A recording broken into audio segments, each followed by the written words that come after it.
Hello everybody, welcome back to the Takedown. Today we're on episode 16 talking about Conor McGregor's fibia and tibia fracture.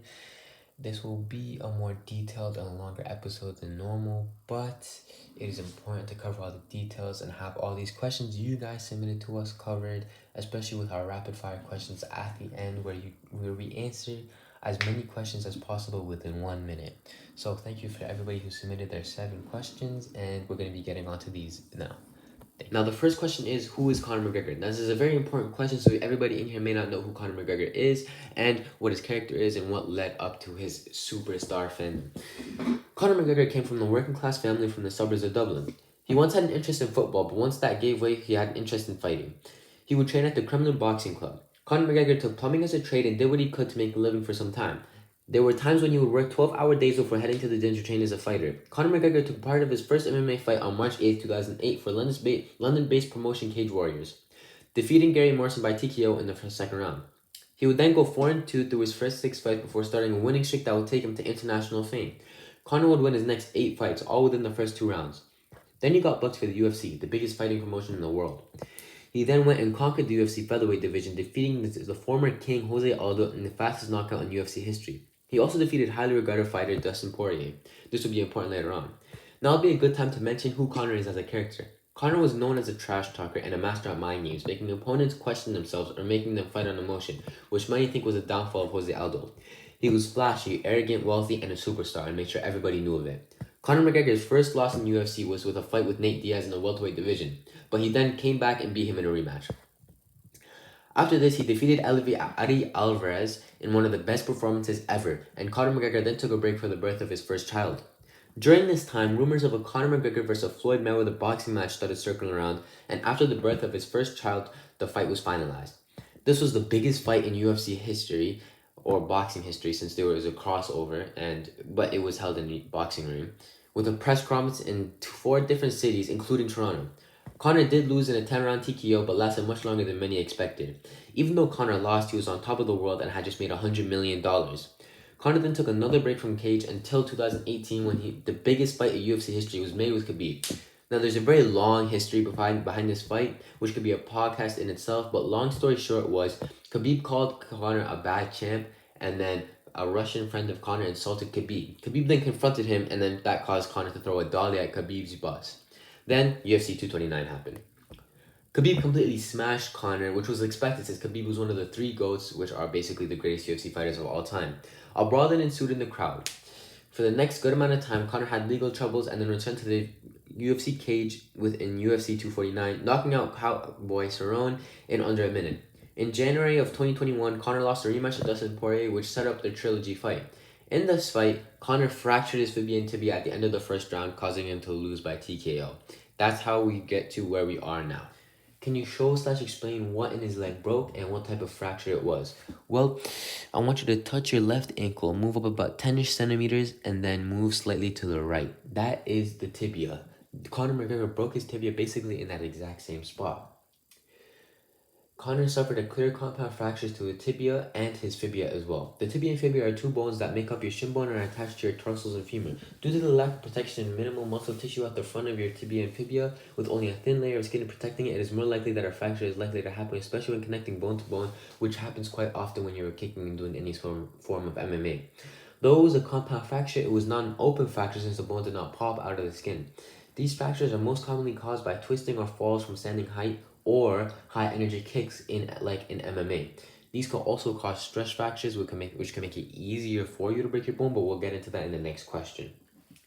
A physical examination and x-rays are usually used to diagnose tibia and fibia fractures, with many of the symptoms being swelling and pain in the lower leg, and inability to stand or walk if it is more severe, but if it is less likely to happen if only the fibia is fractured or broken, limited range of motion in the knee or ankle area, and finally bruising and discoloration around the area of where the skin broke.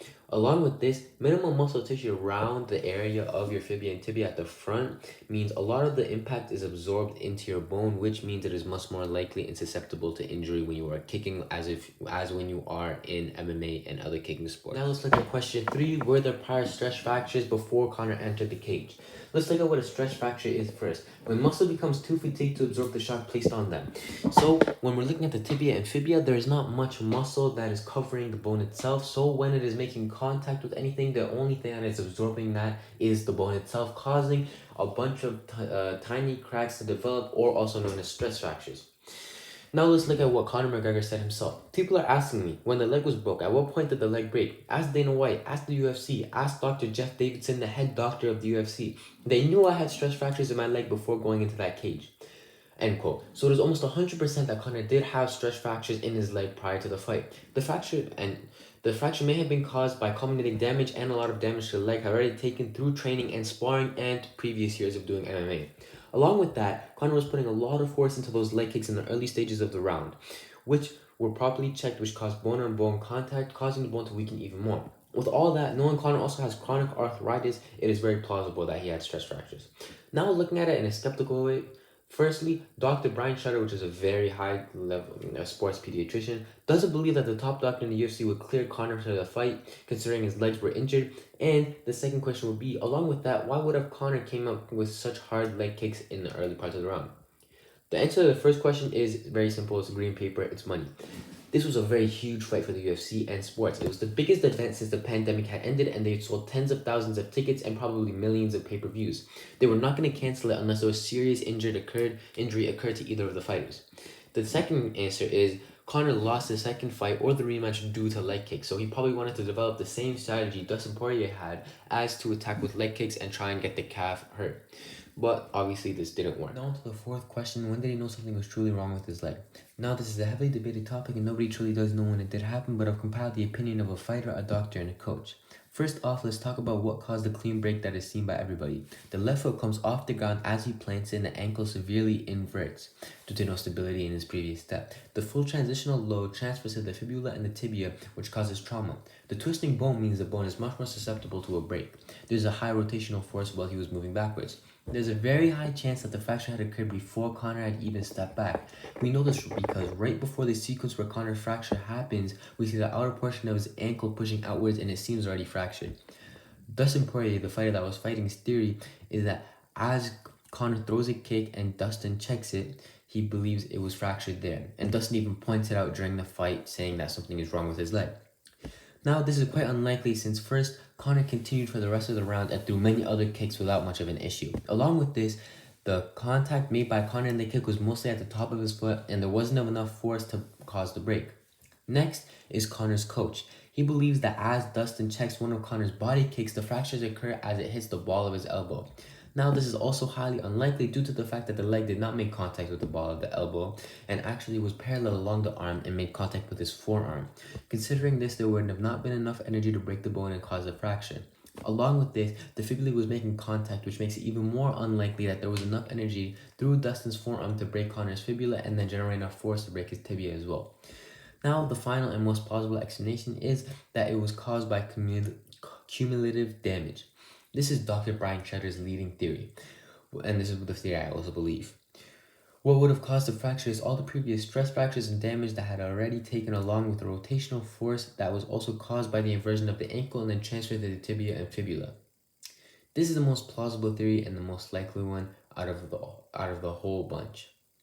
Also, Conor had also had some ankle issues before, so it is likely that during the inversion of his ankle, it could have been injured already, which would have also made the injury of the tibia and the fibula worse.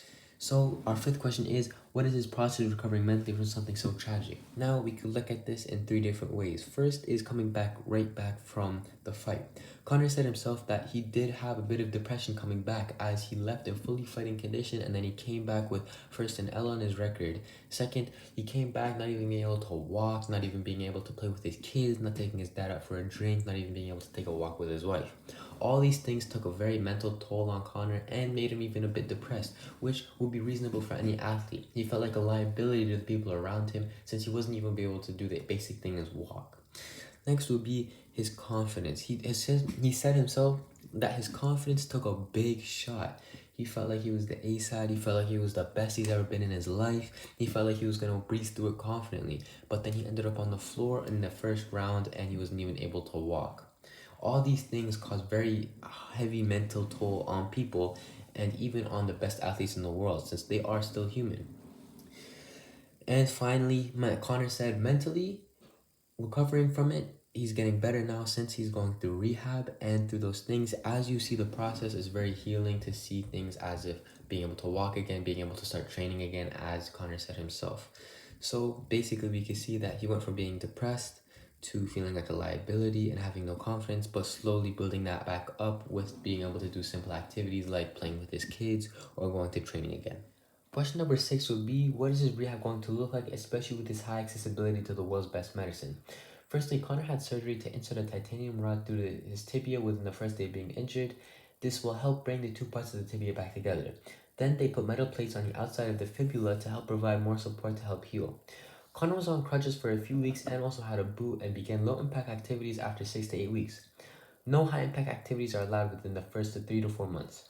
In these months, Connor focused on improving strength of the bone by using cycling, walking, and other very low impact activities. Connor also used blood flow restriction activities to help improve the muscle strength. Blood flow restriction is a method by trainees inflate a band to a certain pressure, then situate them on a strategic spot on their limbs. For the lower body, the area Conor McGregor hasn't been able to put weight on for 5 weeks, he's eager to build back up. It's on the upper thigh. The idea is to partially limit the blood flow so the blood cells have no choice but to collect around the muscles you're trying to target. This causes highly effective workouts with less resistance for them needed to max out. Without fresh oxygen constantly streaming in, the entire area experiences more stress. Now, for the tibia and fibula, it often takes 6 to 9 months to fully heal, but once the corner is able to be stable, has enough bone mass, and has his balance back, he's able to start high intensity activities again. So this would be within 6 to 8 months. As of now, Connor is actually a few weeks ahead of schedule and is showing good progress. Connor should be able to return to basically 100% with all the resources he has, but considering like how surgeries and injuries tend to go, he may only return to like 96 or 97%, but nobody truly knows until he gets back into that cage and tries to show again. Our last question number 7 will be, is there an ethical issue with fighters entering the cage even though injured due to low pay or other circumstances, but mostly low pay? So this is very evident through different situations throughout the UFC and shown through that. So first of all, the baddest man on the planet, Francis Ngannou, isn't even getting paid enough to pay his team, pay his nutritionist, and then live off of. He needs to keep fighting, keep hurting his body more, constantly getting head trauma, just so he has enough to live off of for basically the rest of the year. This is also due to the fact that the president of the UFC doesn't pay his fighters a good substantial amount. This is very evident through the events that happened on November 6th, which was basically the biggest fighting night of the year because Kamaru Usman against Colby Covington, a UFC fight with our pound for pound number 1 and our very, very high talented challenger, which was the same as what happened in boxing with Canelo against Caleb Plant, another very good challenger and the number 1 pound for pound. The payout was for Canelo in the boxing match 40 million, Caleb Plant, the challenger in the boxing match 10 million. Now compare that to the UFC, which was Kamaru Usman, the pound for pound number 1, 1,042,000, and then Colby Covington, the challenger, 782,000. Now these are still very, very good numbers, but this is the pinnacle. There's nothing higher than this. Kamaru Usman is getting paid almost 40 times less than somebody who is basically at the same skill level or same position in the sport as him. So as we can see, that's an issue. Now, maybe for the top guys like Kamaru or Kobe, this isn't as much as an issue, but this is an issue for the lower tier guys. When they're not making enough to pay their team, they're not making enough to pay their rent, they gotta fight even though they're injured. Now, that is my main point.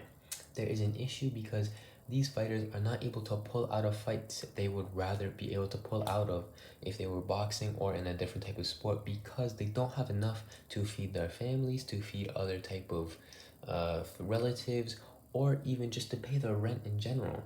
So they're entering these cages injured and possibly injuring themselves further, and this is just a continuous process so they could just basically get it paid.